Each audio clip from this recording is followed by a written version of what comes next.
and ye shall know the truth, and the truth shall make you free. Petrified Forest is the name of this unique and remarkable landscape that originated several 100 million years ago.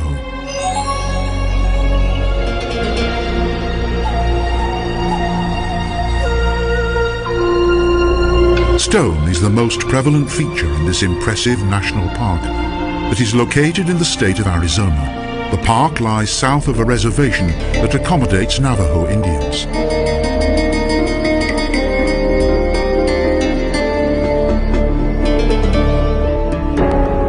This region owes its name to the park's main attraction, a rare and natural phenomenon that has transformed wood into stone.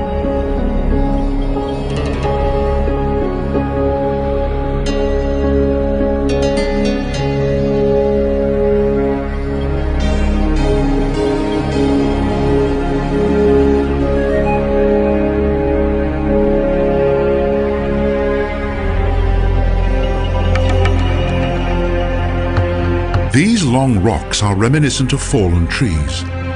In fact, they are ancient formations of stone. But how could wood possibly be turned into stone?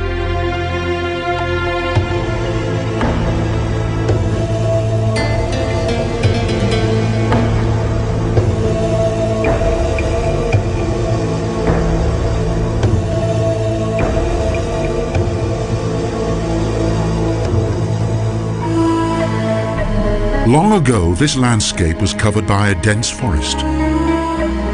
Mighty rivers cut across the terrain. Water caused by heavy flooding forced dead trees to float to a low-lying swampland.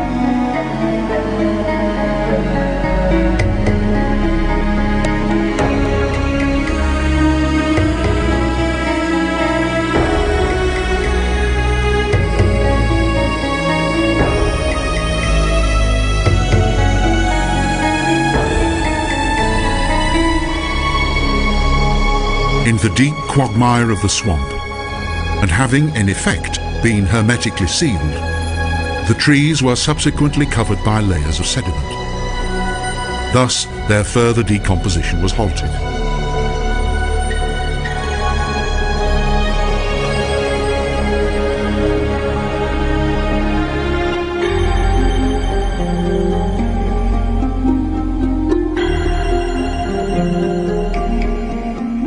As the trees piled deeper and deeper into the swamp, the petrification process began.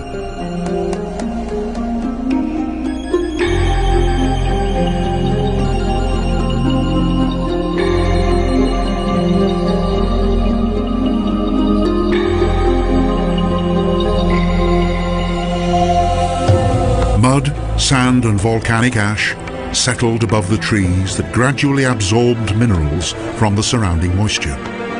Thus, hundreds of fossil trunks developed that today are scattered across the prairie.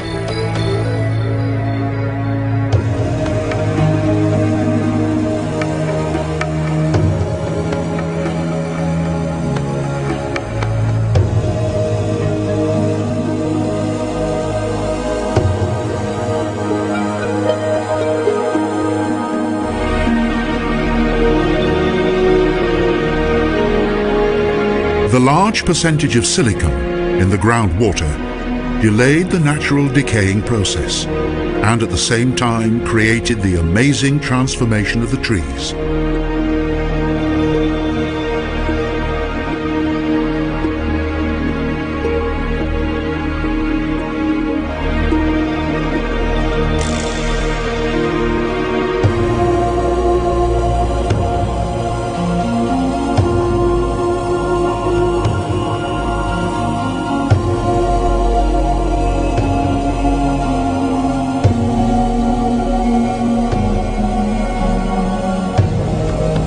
Today, the petrified forests, formerly tall conifers, are the most common examples of this stone world of plants that dates back to prehistory.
illuminated by the sunlight.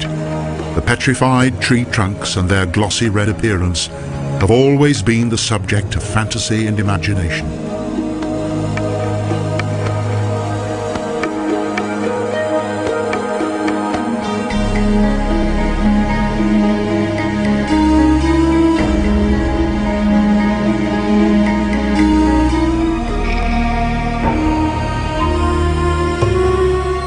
The largest examples of fossilized wood in the national park indicate that in prehistoric times, many of the trees grew to a height of 60 meters.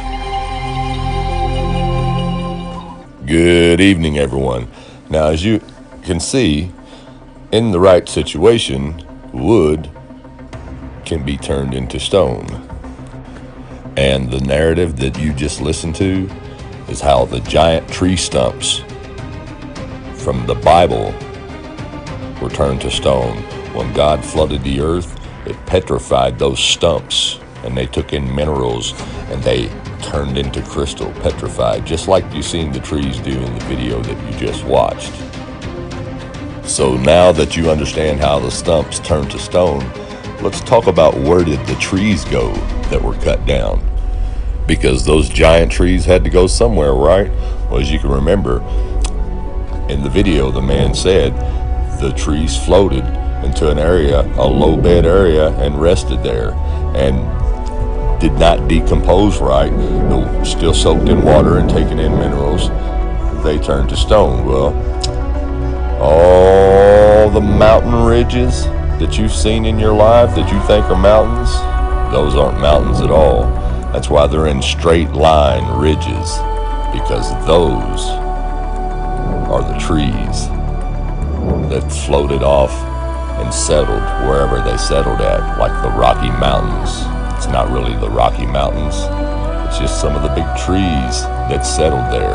That's why you have mountains in certain places, not all over, not all over straight across the country all the way. It's just in certain spots of countries, and that's where those trees settled at. And what you think are mountains, those are the giant trees that were cut down by the watchers, the holy ones, just before the flood.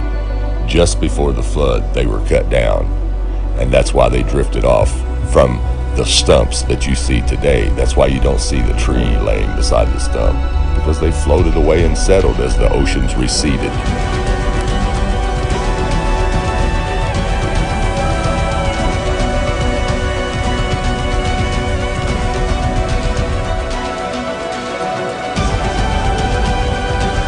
Everyone, thanks for watching. Have a good night, and